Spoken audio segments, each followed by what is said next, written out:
Bonjour, je m'appelle Anna Pouget. Je suis thérapeute psychocorporelle formée à l'école de psychologie biodynamique évolutive. Je suis spécialisée aussi dans le travail proposé par le professeur Luciano Rispoli, fondateur et formateur de l'école de psychologie fonctionnelle en Italie. Je travaille en étroite collaboration avec Chantal Esco, qui est thérapeute diplômée de l'école de psychologie fonctionnelle en Italie. Le thème de notre conférence est le stress chronique et le traitement par la méthode fonctionnelle.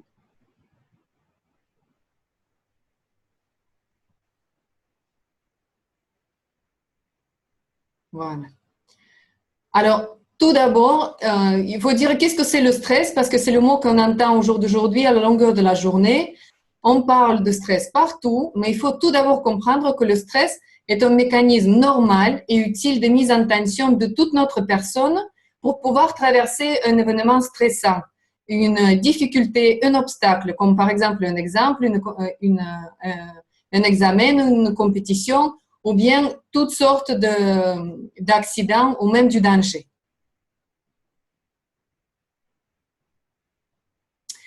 Alors, toute cette mobilisation de l'organisme est nécessaire pour pouvoir traverser la situation stressante de la meilleure manière possible. Et puis ensuite, nous devons retrouver notre état normal, un état de base, un état de tranquillité. Sur cette courbe de ce qu'on appelle de bon stress, on peut voir la charge, c'est-à-dire que la stimulation pour dépasser l'obstacle, on va avoir la respiration thoracique haute, le seuil de douleur se élevé, le péristaltisme qui va être coupé, les mains seront moites, etc., etc.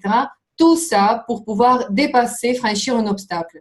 Et ensuite, c'est très important qu'on puisse retrouver un état de base. Ça veut dire un état de bien-être. Donc, la courbe, dans les cas de bon stress, elle diminue, elle baisse. Et maintenant, on va voir qu'est-ce qui se passe quand notre organisme ne prend pas le bon chemin. Alors, quand l'organisme ne prend pas le bon chemin, c'est-à-dire que on ne prend pas le chemin de bon stress, dans ce cas, on prend un chemin altéré. On prend le chemin de ce qu'on appelle le distress ou mauvais stress. Sur la diaporama suivante, on va voir de quoi il s'agit exactement. Qu'est-ce que c'est le distress? Qu'est-ce que c'est le mauvais stress? Si on regarde bien la courbe, on a le même stimulus pour dépasser l'obstacle, mais dans le cas de distress, on n'a pas la possibilité d'aller revenir dans un état normal, un état de base, un état tranquille. Ça veut dire que la courbe reste relativement élevée et si cet état d'activation dure sur une longue période, si on n'est pas capable de retrouver le relâchement, la tranquillité et le bien-être, alors dans ce cas, on prend le chemin vers le stress chronique négatif. Et c'est là où la psychologie fonctionnelle, elle a développé des outils pour sortir de cet état. Il faut comprendre que notre capacité à retourner au calme intérieur, ça veut dire que la respiration devienne calme, les tensions musculaires ne sont pas exagérées et qu'on n'a pas de vigilance particulière, c'est toute cette capacité qui nous permet de rester en bonne santé. Lorsqu'il n'y en a plus de possibilité de retourner à notre état de calme, alors on a tous les troubles qui sont liés au stress chronique qui s'installent. Quels sont les troubles? Alors, on peut citer quelques-uns. Anxiété, les troubles de sommeil, irritabilité aiguë, et puis ça monte crescendo. On peut aller dans la rage, dans la colère, dans les peurs, dans la violence et ensuite même dans la maladie.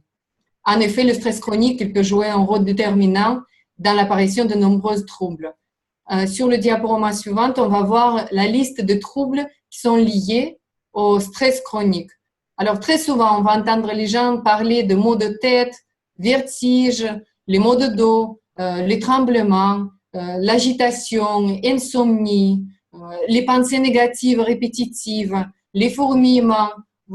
Là, vous voyez toute la liste de troubles spécifiques au stress chronique. On peut continuer. Alors, quelle est notre manière d'étudier et de regarder le stress chronique selon la psychologie fonctionnelle? Alors, on dit qu'on peut voir vraiment que chez l'être humain, lors d'une activité humaine, les fonctions concourent toutes au même niveau dans les plans cognitifs, émotionnels, postural et physiologiques. Je vais expliquer de quoi il s'agit exactement. On va aller sur l'autre diapo. Alors, qu'est-ce que c'est les activités de l'être humain? Ce sont, tout simplement, ce sont tous les domaines de notre vie qu'on a regroupés par différents aspects. La spiritualité, sexualité, éducation, alimentation, sport, créativité, travail, etc., etc. C'est tout ce qu'on fait dans notre vie. Ce sont des activités de l'être humain. Alors, selon la vision fonctionnelle, pour chaque, oui, on peut défiler le diaporama. Pour chaque activité, on mobilise un certain nombre de fonctions qui, normalement, sont toutes disponibles et prêtes pour être utilisées dans le cas de bon fonctionnement de la personne pour une certaine activité. Toutes ces fonctions sont sollicitées simultanément et d'une manière équivalente sur les 4 plans. Là, on peut voir en haut à gauche le plan cognitif symbolique, le plan émotionnel, le plan physiologique et le plan musculaire. Alors, quelles sont les fonctions qui sont liées vraiment au stress quand on parle du stress, par exemple sur le niveau cognitif? Là, on va parler de contrôle, du rationnel, des imaginations des pensées négatives, de souvenirs, de la structure du temps. Dans l'émotionnel, surtout, on va retrouver de la peur, de la colère. Sur les muscles, on va voir la posture plus rigide, les mouvements saccadés, plus de dureté que de la douceur. Et sur le plan physiologique, on va retrouver donc la respiration haute thoracique, le changement hormonal, la tonne de la voix ne sera pas pleine, satisfaisante, elle sera bien retenue. Sur le plan neurovégétatif aussi, on va avoir les hormones de stress, qui est cortisol et prolactine, qui vont être très élevées. Donc, on peut regarder maintenant les fonctions altérées dans le stress chronique. On défile la diapo. Voilà. Alors, par les ronds rouges, on présente l'altération de notre capacité. Plus le rond est grand, plus l'altération est présente et plus elle prend de l'espace dans notre esprit.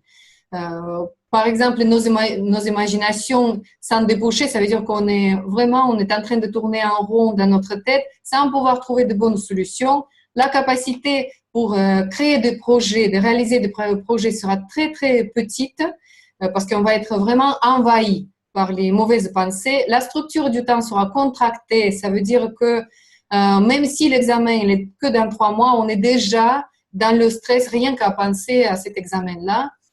Sur le plan émotionnel, on aura de la rage comprimée parce qu'on aura peu de satisfaction de nous-mêmes. Les peurs et les préoccupations prendront toute la place et l'hésitation et les indécisions seront vraiment très présentes. Comme je vous ai déjà dit, les mouvements seront agités, saccadés, posture rigide. On aura aussi des insomnies, tonus musculaire altéré ou hypotonique ou hypertonique, la respiration haute et retenue. Et on n'aura pas assez de sensations. Ça veut dire que quand on se retrouve dans un état de stress chronique, on est un petit peu figé. Les sensations ne sont pas réelles. Alors, donc, on va défiler la diaporama. Alors, c'est très important de comprendre que si on regarde le stress, on peut l'imaginer comme un pont ou comme un accélérateur de notre organisme, de passage de notre organisme de l'état sain de la personne à un état malade. Donc, quelles sont les maladies qu'on va retrouver qui sont liées directement au stress? Voilà quelques-unes, c'est diabète, les allergies, maladies de la peau, dérangements gastro-entérologiques, des cystites, des problèmes avec les thyroïdes, maladies cardiologiques, les tumeurs et bien sûr la diminution de défense immunitaire. Alors, la liste de toutes les maladies liées au stress, on va le voir ensuite. Voilà la liste de toutes les maladies qu'on a regroupées par les domaines. Vous voyez, prenez le temps de lire, mais vous allez voir que presque tous les domaines sont concernés et que dans presque tous les domaines, on va retrouver les maladies qui sont liées directement au stress chronique. Alors, c'est là où notre collaboration avec l'IPAGS est très, très importante parce que le travail prend tout son sens dans le sens où il vaut mieux prévenir que guérir et on ne peut pas prendre le stress à la légère. C'est assez compliqué de nos jours. Déjà, on est tellement dans la stimulation, dans la vitesse, dans les menaces permanentes, etc., que par nous-mêmes, c'est déjà assez compliqué de trouver des gens qui ne se retrouvent pas dans un état de stress chronique. Donc, c'est un petit peu normal qu'on cherche des moyens pour sortir de cet état de stress. Et la méthode fonctionnelle est une méthode justement orientée vers la prévention de la maladie. On va parler plus tard de questionnaires et de la façon de diagnostiquer le stress chronique qui sont complètement extraordinaires et très efficaces pour le travail anti-stress. Alors, aussi, au jour d'aujourd'hui, on entend parler de beaucoup de choses, notamment la relaxation comme une méthode miracle dans la solution de stress chronique. En fait, la relaxation, ça fait partie du processus de guérison de stress, mais il faut comprendre que dans le cas de stress chronique, le plus important, c'est d'agir sur la base sur laquelle le stress chronique s'est incrusté. Et la base du stress chronique, c'est ce qu'on appelle les symptômes fantômes. Ça veut dire les symptômes de notre mise en tension de l'organisme, comme si on devait franchir un obstacle, mais en fait, on n'a pas d'obstacle à franchir. Et ça, ce sont ce qu'on appelle les symptômes fantômes. Tout ce qui reste dans l'organisme tout le temps éveillé en permanence, alors qu'il n'y a aucun danger, aucun obstacle à surmonter. Donc, autre chose, on dit aussi quand on se trouve dans un état de stress chronique, c'est parce qu'on a une trop grande charge de travail. Alors, il faut comprendre que c'est tout un tas de choses qui nous amènent vers le stress chronique. C'est la fatigue installée depuis longue date, plus une accumulation de choses contraignantes, plus pas de plage de récupération entre les événements stressants, et plus, et ce qui est très, très important vraiment à comprendre, c'est notre propre capacité à chacun de nous de faire face au stress. Donc, c'est tous ces éléments-là qui font qu'on n'est pas efficace dans notre travail, on n'est pas efficace dans notre vie, dans la réalisation de nos projets. C'est tout le contraire. Le plus la personne se trouve dans le meilleur état, le plus la personne se trouve bien, le plus elle peut accomplir des tâches, plus elle est efficace dans la vie. Alors, maintenant, on va voir les fonctionnements principaux qu'on doit récupérer pour sortir la personne de l'état de stress chronique. Donc, on a des capacités principales qu'on doit restaurer absolument, c'est le lâcher. Le lâcher, c'est tout simplement faire la confiance à la vie, aux gens, à soi, prendre la vie de côté plus léger, plus gai, pas trop de dramatisation, s'abandonner, c'est vraiment d'être confiant. C'est par exemple quand quelqu'un nous masse la tête, et on sait bien que la tête, c'est une partie du corps qui contrôle beaucoup. Alors, est-ce qu'on est vraiment capable de fermer les yeux, de rentrer dans un état de tranquillité, de ne pas être dérangé par les pensées qui arrivent en permanence, etc., etc. Est-ce qu'on peut vraiment savourer et s'abandonner à ce moment-là? C'est cette capacité-là qu'on doit retrouver. Alors, bien sûr, la capacité de bien-être, de se sentir bien, en harmonie, dans le paix, le plaisir, le calme, la capacité de rester, de se poser, et puis aussi adoucir le contrôle. Le contrôle, par exemple, le contrôle rigide et le contrôle souple, c'est très, très important parce que en fonction de notre contrôle, ou on est fatigué et malade, ou bien on se sent tout à fait à l'aise si on a le contrôle adouci. Quand on conduit, par exemple, la voiture, on peut faire parfois 300 km sans se rendre compte, on sort de la voiture, on n'est pas fatigué. Et parfois, avec une grande vigilance, tension, le regard, on peut figer, les mains bien clouées sur le volant. Alors, après cette conduite-là, on sort et on est vraiment très fatigué. Donc, ça, c'est le contrôle rigide.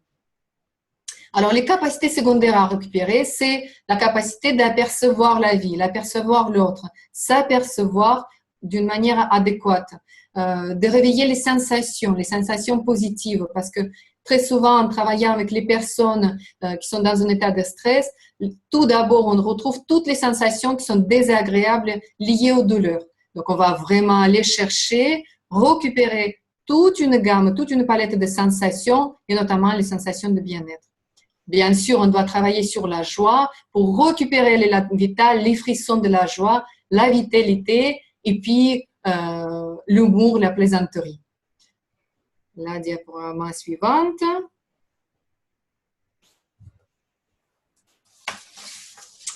Alors, par quels moyens est-ce qu'on traite le stress chronique en fonctionnel?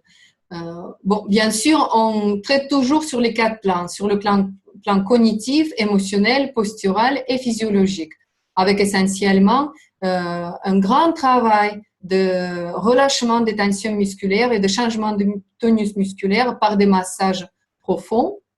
Aussi, il y a la thérapie de la respiration, le travail sur le mouvement, l'éloignement des pensées négatives et on travaille sur la voix pour ouvrir une voie pleine et satisfaisante. La diaporama suivante.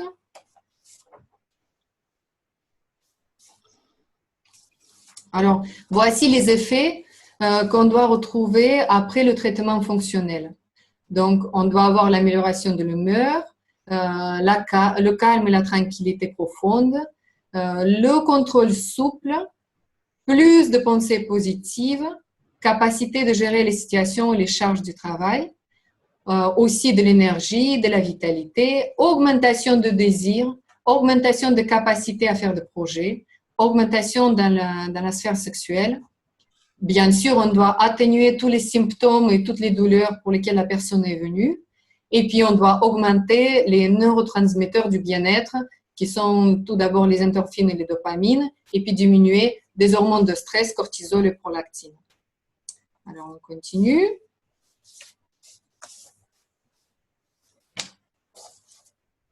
Alors, le grand avantage du travail de la méthode fonctionnelle, c'est d'avoir des outils de diagnostic et d'évaluation personnalisés et en fonction de la maladie et des symptômes pour la personne. Par exemple, dans le cas de cancer, on ne travaille pas de la même manière avec une personne qui est venue pour la prévention du cancer qu'avec une personne qui est venue dans l'état de rémission après le cancer. Parce que il faut savoir que la personne qui a été opérée, eh bien, elle a déjà perdu la confiance dans son organisme, la confiance de récupérer l'état sain. Donc, il faut vraiment agir et aider la personne de retrouver la confiance en soi, la confiance dans son organisme, beaucoup de pensées positives, éloigner les peurs. C'est un très, très grand travail supplémentaire et très important pour quelqu'un qui vienne avec la rémission du cancer. Donc, vous voyez, les altérations ne sont pas les mêmes selon les besoins et ça doit être évalué selon les cas particuliers de la personne. Alors, qu'est-ce que c'est que nous proposons dans le cadre de travail de la méthode fonctionnelle? On propose 2 séries de 13 séances hebdomadaires espacées de 3 mois avec 2 séances d'évaluation et des diagnostics personnalisés du fonctionnement du patient face au stress. Donc, c'est une évaluation qui se fait avant et après le traitement. Je vous remercie pour votre attention. Et... Ok, merci Chantal. Merci Anna Pouget et Chantal et Scott pour la présentation de la psychothérapie fonctionnelle. Et on continue les présentations de vidéos de l'IPAGS sur la chaîne IPAGS YouTube ou sur le site internet. À tout de suite.